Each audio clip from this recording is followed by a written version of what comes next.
ได้แซ่บปะกินมันจะแซ่บกันนะตามเอาไปเฮ็ดเต้าหู้แจกน้องๆแล้วก็ได้สร้างเจ้าก็เคยกินเหมือนน้ำเต้าหู้บ่เคยกินเลยเอาแบบเธอเอาช้อนแบบเอาข้าวปั้นข้าวมาไปเอ็ดขนมสไลด์เฮ็ดขนมเจ้าอยากให้เฮาสำใดเจ้าตำแห้งสำนั้นเลยเด้อ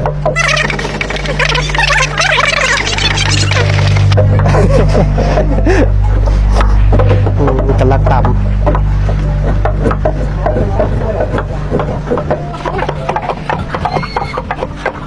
ประยุกต์ใช้จากเครื่องมือผู้บรรยายชาวบ้าน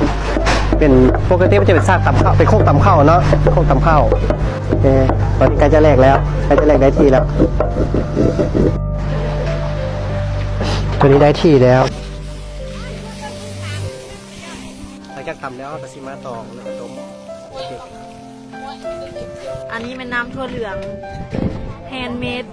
ตำเองกับมือชาวบ้านแต่ไม่เป็นมือเขา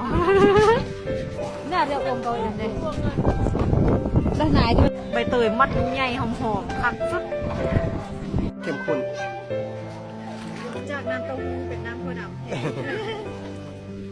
มีประโยชน์ที่กันเคยกินอยู่ปะเคยกินอยู่ปะอ๋อยังบ่ทันเคยกินเนาะตะพูเนาะธรรมดาแล้วมันจะมีตอนวุ้นสีดำนำแต่ว่าเขาซื้อมาบ่ทันพร้อมครับ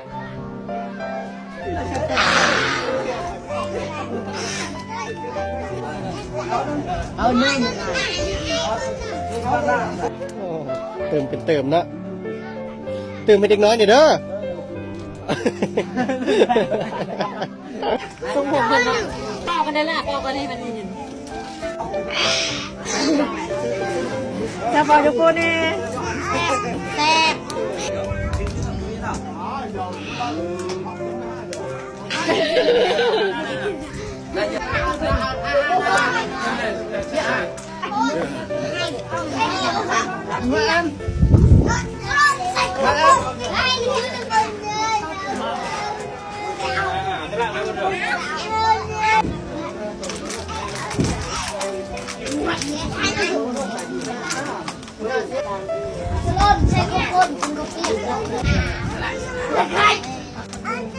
ไปเรียนกันจ้ะ